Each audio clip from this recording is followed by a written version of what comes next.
Okay. I'm sorry. Parental rights are non-negotiable. Parents have a God-given right to make decisions for their children, to raise their children according to their values, and to how their children should be instructed in school. Americans should never be forced to relinquish these parental rights to the government. In particular, parents have the right to know who is addressing their children. Schools often invite groups and individuals outside the school staff to speak to children. Sometimes that happens in individual classrooms, and sometimes it happens in school-wide assemblies. It is critical, it's crucially important that parents are aware of who these outside speakers are before the event. After all, it matters what voices our children hear. When schools invite someone to hear or to speak in front of a classroom, they are placing that person in a position of authority.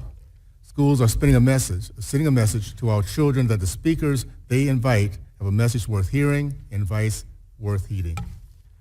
As such, it is entirely reasonable that parents should want to ensure these speakers will use their platform responsibly and will not take advantage of their time in school to focus on ideological indoctrination. Parents should never be surprised about who is speaking in front of their children or what message they're sharing. Schools should be completely transparent about who they are putting in front of our children. This amendment is common sense. If schools are confident that parents will approve of the outside speakers they invite, then they should have no problems letting the parents know in advance.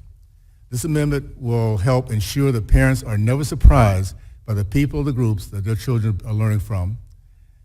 There's an entirely reasonable idea and consistent with the underlying bill's goal to ensuring transparency and protecting parents' rights.